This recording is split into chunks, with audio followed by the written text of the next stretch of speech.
Good evening, Big Brother. Today, I am to complete a journey, which I suppose would end in the Ministry of Love many years ago. I guess I was wrong in that regard. It simply paused for a few years. I remember now when I first arrived in the Ministry of Love. I was terrified. There were men and women screaming. There were people mutilated and broken.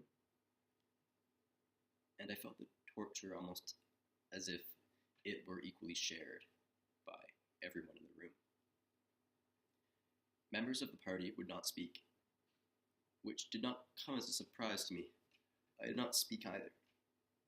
At first, I attributed this to fear.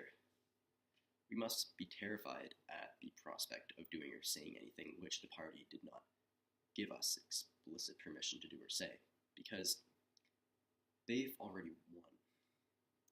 They've dominated us. As my time in the ministry grew from days to weeks to months, I arrived at a different understanding of why we did not speak. It was that we had no one to speak to. We could not speak to other inmates, as what would we say? We would not speak to party members, as we are a disgrace to Oceania. But also, it would be difficult to ever find us talking to ourselves, or even showing signs of thought elsewhere from the Ministry of Love. In my early days, I often did. I thought of Julia in the future. But after some time, that stopped, and I concerned myself with only the present. And why would we worry about anything except our own guilt? After all, it must be our fault if we're there. As time went on in the ministry, I seemed to remember less and less, which I'm not surprised about. I imagine as one thinks less and less, they have less and less to remember. My knowledge of my treatment in the ministry is in bits and pieces. I remember the love I had for Brian. I remember the dial. Excruciating pain as if my spine was going to separate from itself. I remember betraying my thoughts against the party, betraying my emotions in room 101 as an act of terror in light of my greatest fear becoming a reality. Really, I betrayed all of my emotions. After that, I did not feel many, only phantoms of feeling the party put inside of me.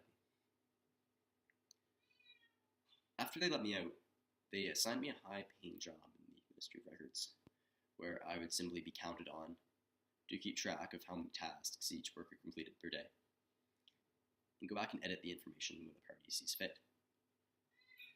I did not see Julia in addition to the incidents in the park. And so life continued to a bland point where I forgot about what life was before the ministry, and neglected that I had ever been there entirely. These memories were of no use to me anymore.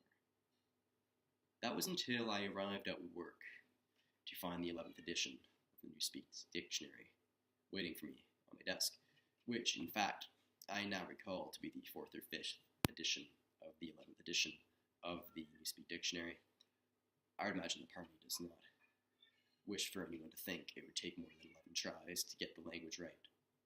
Upon opening the book, I realized there must have been a mistake in the production machine, as there is indeed very little writing, and none of it was in Newspeak.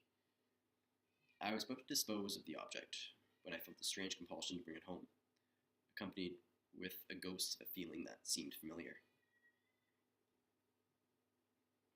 I stuck it in a drawer and promptly forgot about the whole incident. Soon after this, I began to feel uneasy. I could not focus at work, and my emotion felt clouded during the 2 minutes hate. I was diagnosed with stage 2 Alzheimer's and moved to a position in delivery of the Times. That's when it began. My memories started to return from before my time in the Ministry of Love. Not only the simple facts of the events, but I felt the feelings associated with them that the party had been suppressing in me for 15 years. This thrust me into a certain kind of confusion. I was still branded with the love for Big Brother, but my hatred of what he stands for grew by the hour. And then I remembered what the book was inside of my drawer. And so I'm led to one final conclusion. I must hate Big Brother, just without realization of the hatred which I possess. I fear this is as close as I may get to ever feeling as a human should feel. And that is why I intend to die before I'm made into a puppet once again. So in that sense, it appears you could somewhat refer to me as the sole survivor of the present and the last man of the past. Whatever that may be.